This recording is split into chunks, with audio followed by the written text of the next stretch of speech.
Wait, so you said menstrual cycles? For women, if you're taking any sort of drugs or dieting aggressively or a combination of both, you are doing the female equivalent of what men are doing, which is becoming like, not hypogonadal, but you are basically becoming incapable of producing adequate amounts of hormones to support your healthy function as a female, like low testosterone, low estrogen, low progesterone, low gonadotropins. You feel, and yeah, like it's the exact same outcome as for men. All right, so big controversy in the bodybuilding world, and I figured no better guest to have on and speak on this than the man himself, Derek from More Plates, More Dates.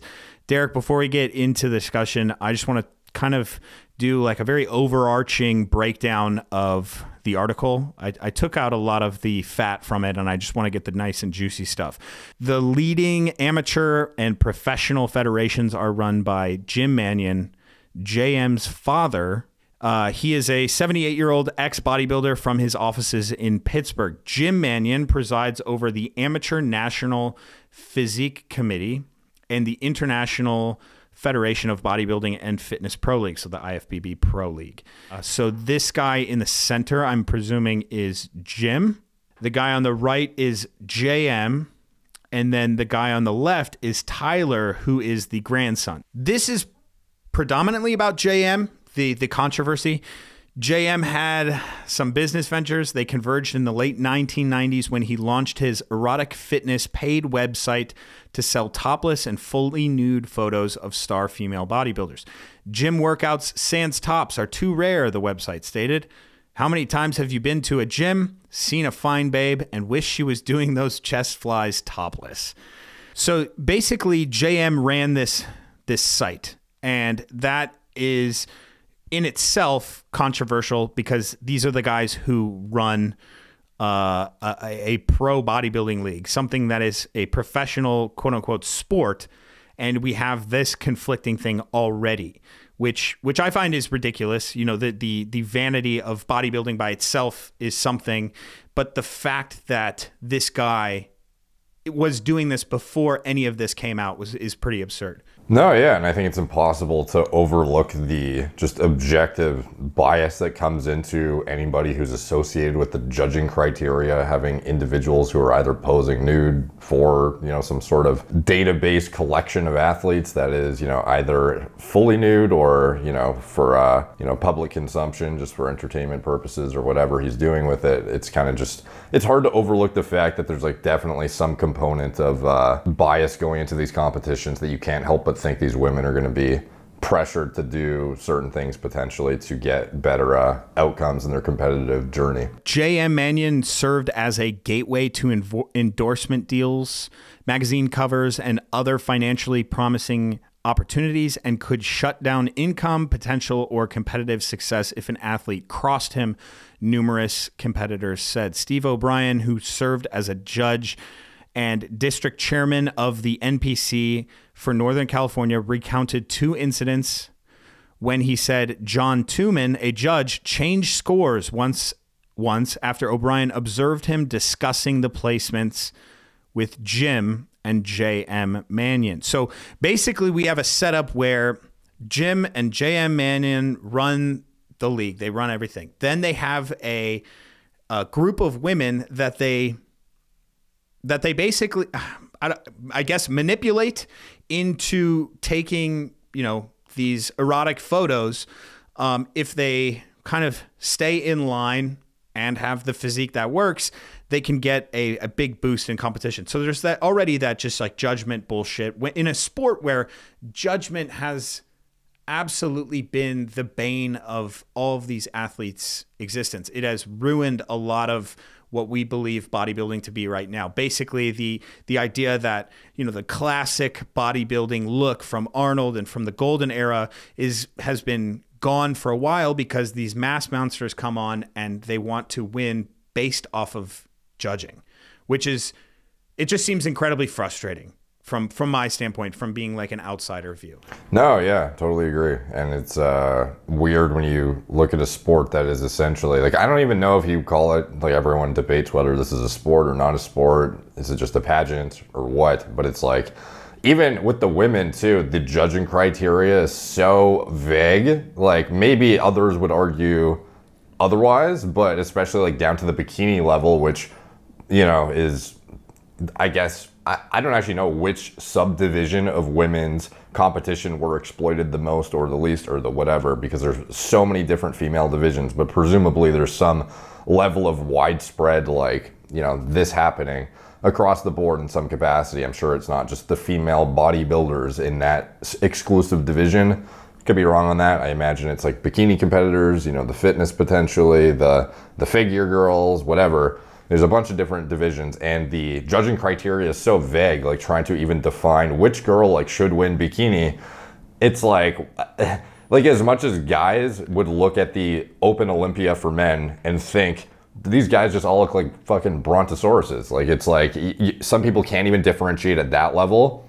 And at least you can get granular enough to see, oh, this guy might be lagging this body part. This guy clearly has much bigger, you know, a better quad sweep than this guy. He has a more, you know, I don't know, rounded delts here, more symmetrical, better conditioning. But for women, it's like, you know, you have some muscle, you show up in shape, and is it like how pretty your face is? Is it that a guy just thinks you're hotter than the next chick and he has his own personal preference of women besides another guy?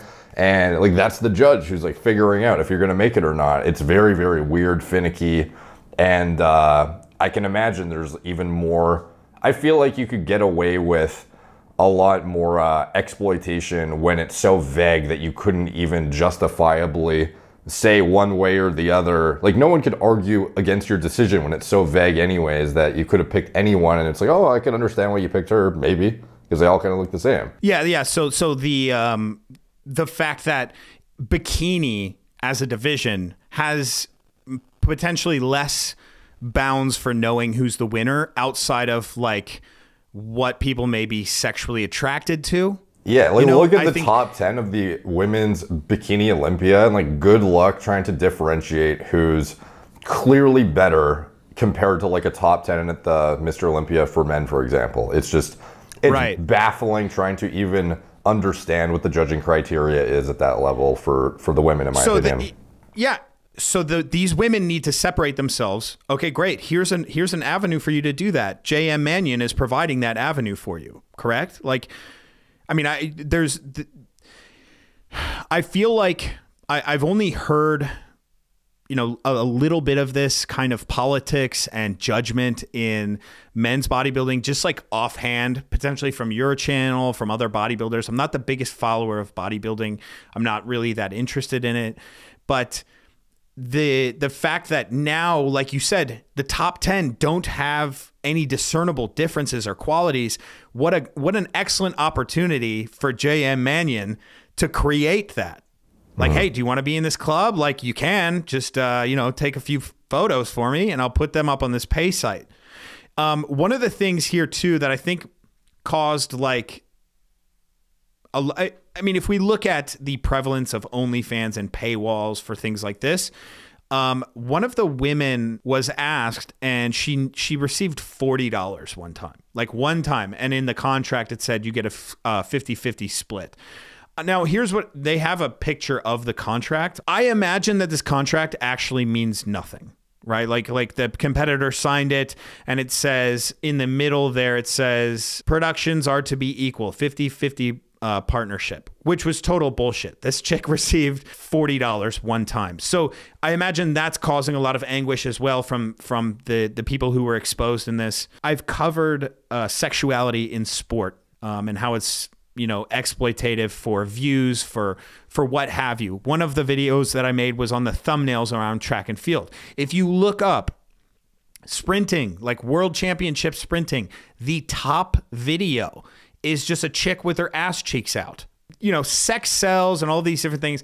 I imagine, though, in a sport around vanity, sexuality is something that's just like palpable. Yep. And now we take that sport around vanity and we make it even more sexual, even less discernible who's better than the other. It's mainly about who are we attracted to, which is just ridiculous. That's the thing, though, is this has existed for a while. I don't really know I don't have like a clear answer as to what could be like having a judging panel that has no clear bias in the outcome whatsoever. But I think the politics will always exist, unfortunately. Like, it's just a weird, vanity driven, just totally subjective, personally, your own personal preference kind of a thing, you know? From my perspective, you've done a really good job of coming at bodybuilding with a critical lens, pointing out that a lot of these people are taking drugs in a very dangerous way,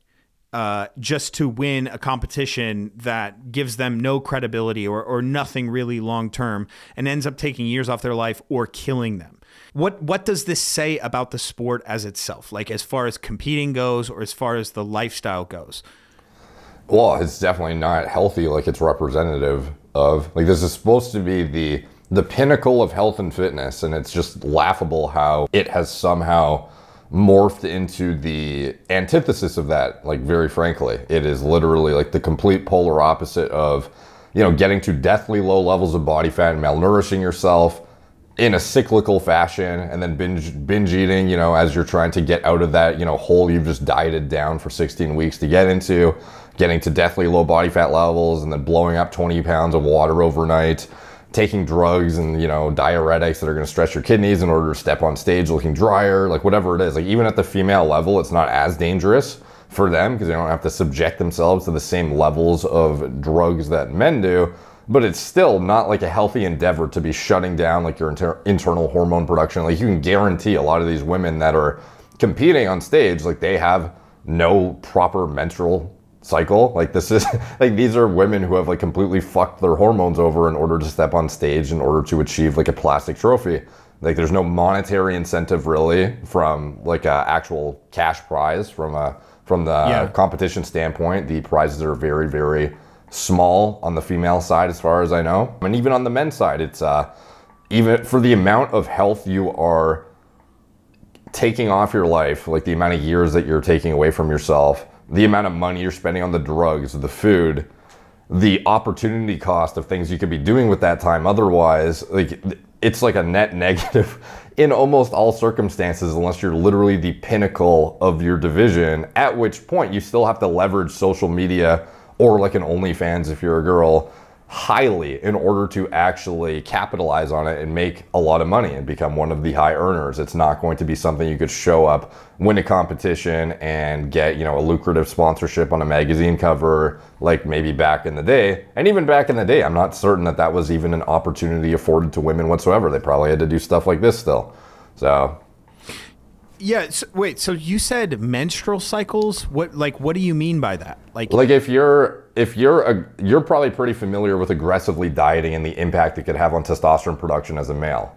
It could, yes, like, nuke you into hypogonadal nothingness essentially if you're trying to step on stage as a bodybuilder who's natural. Whereas for women, and even if you're not natural, like if you're taking drugs, you are just, you know, castrating yourself essentially, or at least close to there, depending on what you're taking.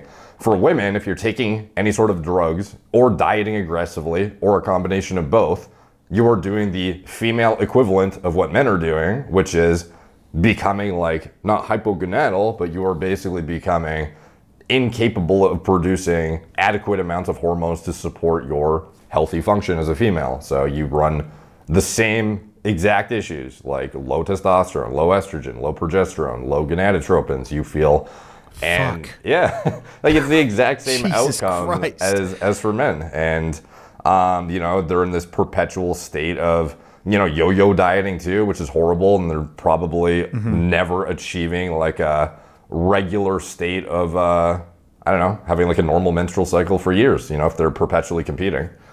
Like, that's not uncommon whatsoever. It seems like a double-edged sword, because if women want to compete in certain levels, they have to take drugs, right? Like an Anavar dosage, I imagine, or something like that. But then depends on the division. If you're like if you're an actual, because again, this article, I don't know if they're actually referring to bodybuilders as in just like the bodybuilding division. I assume it's more all-encompassing about multiple different divisions at which they're stratified into like requirements from a muscularity aspect that are in descending order of like obscenity, I guess, at the top level being like, you know, what many can perceive to be way over the top, like bodybuilders. But then at the bottom, it's like, you know, the mass appealing bikini division, where you could have some chicks who are totally natural and doing quite well, but the likelihood is high that most chicks at all levels professionally are going to be taking something for sure. So let's say that the bikini, they don't want you to have this like hard look, right? Like this very muscular look, and you don't take drugs. Well, you get the benefit of not doing that. Maybe you do like a crash diet, but even then you might not have the fullness that's required of bikini. I don't know what the requirements are or what the difference is, but I can imagine that where the health aspects are down in bikini, the beauty standards or the pressure from the beauty standards are up.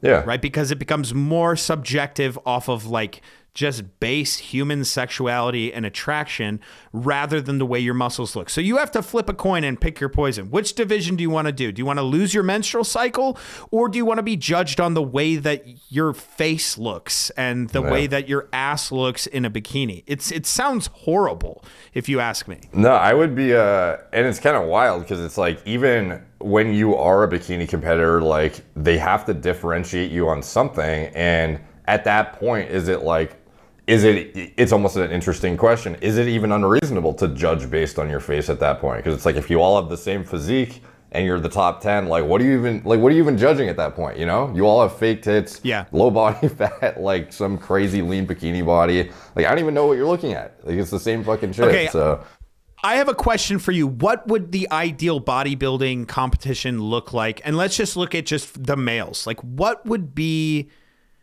just like if you can imagine, what would be the best idea of a bodybuilding competition? Would there be a strength component? Would there be an obvious fitness component? Would the person on stage, would they look like, everyone wants to talk about the golden era, right? We want to talk about, Arnold and pumping iron. Like, is that still the definitive kind of bodybuilding? You know, there's drug use there. There was drug use there, absolutely. But it seemed as though Arnold had this charisma. He seemed pretty healthy. You know, I don't know. What does that look like for you? And just to preface, by the way, I am certainly no expert when it comes to judging criteria or anything relating to what should be done in the IFBB from a, personal preference or judging criteria aspect for who should be winning and what they should be doing. This is just like straight up objective, like me and Zack talking. So just putting that out there because I don't want to come across like I'm the fucking know-it-all guy in this area at all. But as far as like what I would see as the ideal competition, like I think some of it is like kind of comical. Again, circling back to the whole fitness and health aspect, like it is nothing about it. Even at natural bodybuilding level, that's not healthy either, if you look at the hormonal state of these guys. So even if you wanted to go that extreme, I wouldn't say that that is necessarily like a good thing. I think that it's definitely conducive to, helping guys achieve something that could be healthy as long as they didn't need to get to deathly low body fat levels to represent the physique in the best way possible. But that's just part of the sport, I guess. But I wouldn't expect people to be excited to watch a 12% body fat physique on stage either. So it's like, I can kind of get why it is the way it is. The only thing that seems reasonable to me is sort of what they're doing with classic physique, where it's like the best physiques based not just on mass, but also on aesthetics, symmetry, overall like golden era classical lines kind of thing is rewarded. And they also have proportional weight allocations, whereby if you are a certain height, you have a limitation on how heavy you can get, which in itself is kind of problematic because there's a very narrow cap to how much you can weigh and how much muscle you can hold. And obviously that gets finicky when guys are using like inversion tables to temporarily be taller for a day and get like an extra bump in how much muscle they could have on stage. Or, there's a lot of fuckery that goes along with like the height-in process, which is like, it's almost like a doping discussion almost, because it's like, cheating around your sport. In like classic, you can get away with whatever drugs you want, but like cheating with your height is like a whole different discussion about that division. But right, the weight limitations all but limiting for some guys to a point where they can no longer be competitive because they need more size to be competitive. It's rewarding to the guys who do represent the classic look the best, because those guys can look great and awesome even when they weigh less. So those guys don't have to go to, 260, 270 lean to be impressive. You can just be impressive at a weight that is more representative of like an Arnold era. So there's at least some self-regulating feedback loop in that capacity, whereby the guys who are actually more classic are the guys who are going to fit into their stratified weight categories and be able to excel still, despite the fact that, another guy would need to weigh like 30 pounds more at the same height to be more impressive than him, sort of thing. So it's still unhealthy as fuck, don't get me wrong. It's just better. Right. Yeah, might be more visually appealing as well. Yeah. All right, thank you so much, dude, for coming on and discussing this with me. No, absolutely, man. Thanks for having me.